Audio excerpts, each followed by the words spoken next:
Hey people, on my movie, The World's Oldest Book on Nephilim Giants, I was reading in the Book of Job, and Ken and me had left me a link to his movie where he debated with Gary Wayne. It's a long movie, it's about an hour. I skipped a lot of Gary Wayne, it's the same stuff you hear over and over. And the debate was, his debate was, it doesn't say in the Bible how tall the Nephilim were. It never says they were huge people. But when he was being introduced, he said Ken and me wrote 8 books on the Nephilim. And I'm thinking, how do you write 8 books on a subject that's only mentioned 3 times in the Bible? The Nephilim, and one time it's not even spelt the same as the others. In fact, none of them are actually the same. But the way they get in this is this Neplim, the Nephilim. But I'm going to grab this clip of it here and compare it to some other words. This appears to be the same word here. It comes up 8 more times, Neplim. And you see the markings on the top are a little different, but they're different on every one of them. But it comes up 8 more times just like this. See, this has the same markings, and these change up. And actually, this is the only one that says Nephilim. None of the ones they call Nephilim are Nephilim. And this one here, with a little mark above the M, lets you know it's pronounced as an M, then an S. Plural Nephilim.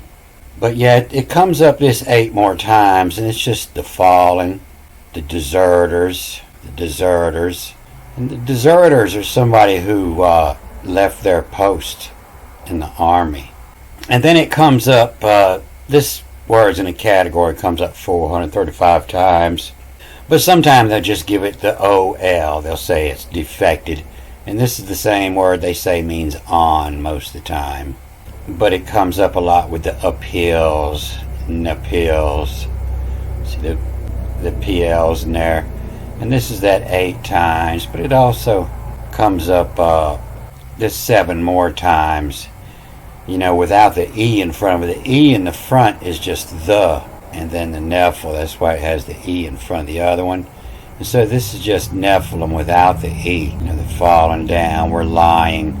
And so it comes up 7 more times here, just as fallen or lying. But you see, it's still the same word, it just doesn't have the E in front of it, which means the. And then one more time here of their downfall, the Nephilim. And then it's here 2 more times with the same spelling, except it's starting with a B now. Just means in Nephilim.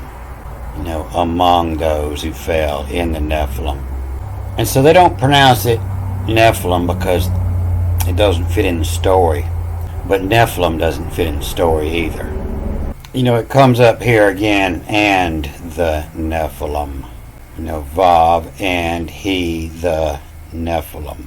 So you can see in this 2 Kings 25:11, and the rest of the people who remain in the city, and the defectors, the Nephilim, the Nephilims, who had deserted, of Nephil, have fallen, the Nephil have deserted to the king of Babylon with the rest of the multitude carried away captive.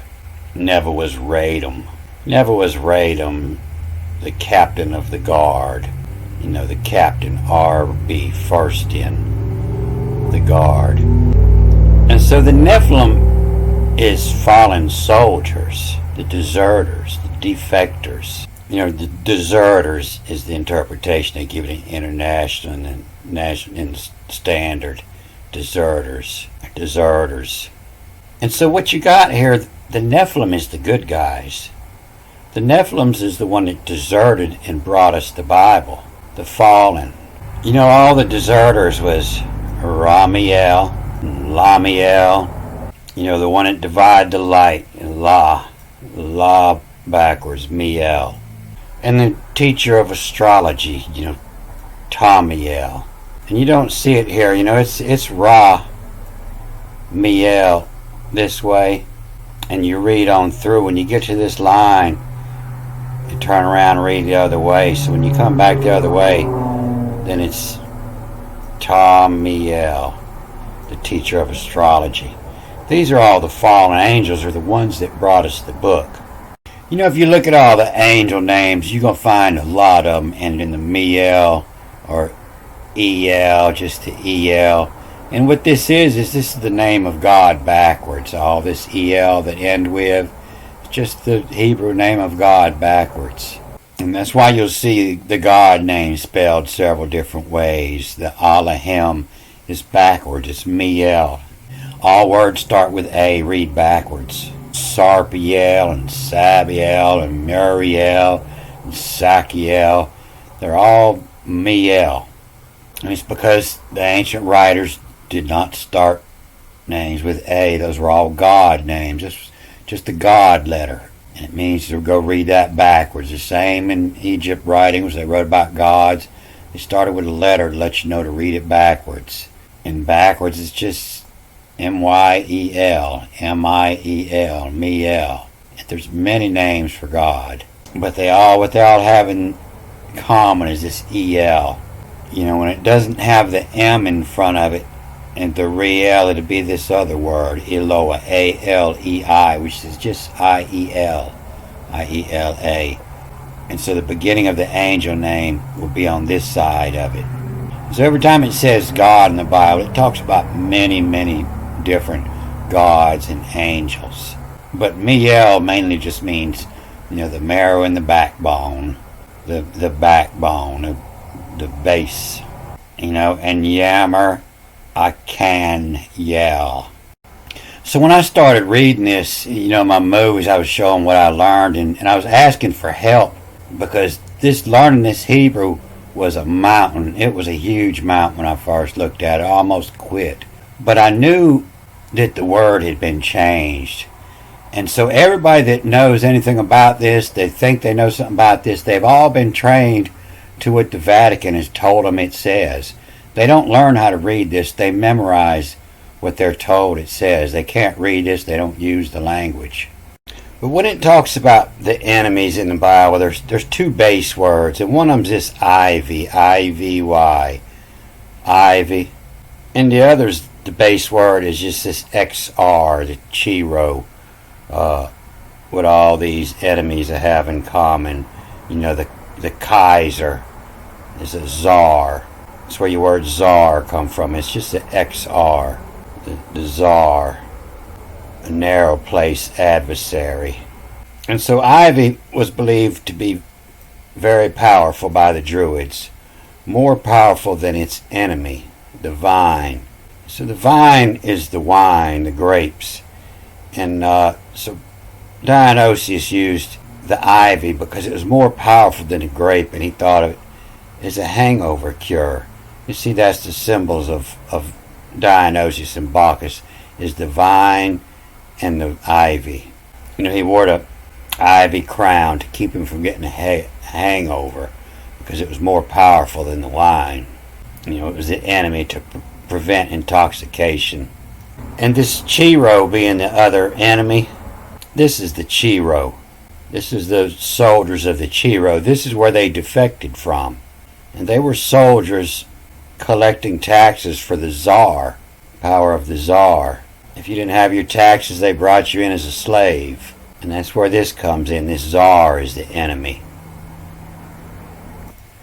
You know, it's the ancient symbol of the Catholic Church. And they try to say it's for Christ, XR, but it's for Tsar, XR. The X was the TZ, the Tsar, the head. The plant X, the plant head, the XR. And the plant head, you know, means, you know, the Kaiser, he's over all of the Tsars. And the Tsars are the government he plants in. So these deserted soldiers, these Nephilim, they deserted the Tsar.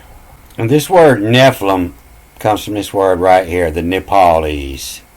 You know, I tell you that this final M looks more like an S, and it's pronounced as an S, and it is an S. They say it's plural, and that's what it is. It's an S.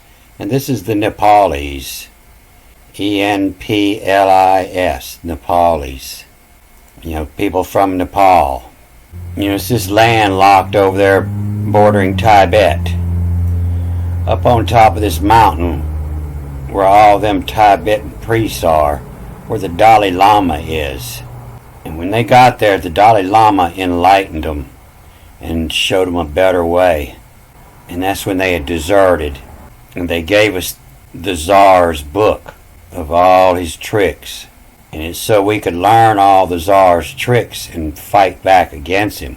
But the Tsars done killed everybody who could read and write this, and they went ahead and reinterpreted it and created this new language and gave everybody this myth about what it says. He's old Chiro. He's the Kaiser.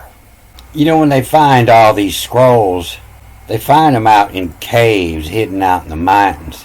They don't find them in libraries because the Kaiser was burning all the libraries. They find them hid up here in these mountains and caves. The kind of place that you'd find Osama bin Laden hiding out. Not a place where you would want to make your library public, but where you want to hide the writings so somebody couldn't destroy it. Read that King James translation and then try to figure out why would somebody have to hide out way up here in these mountains to have that book. What would be so evil about that? It's because you got a bad translation. They don't want you to know what's really in there. They got all the roles flipped. They got the good and evil totally flipped around. Don't forget. I won't forget. Alright, I'm going to cut this off here. Good day.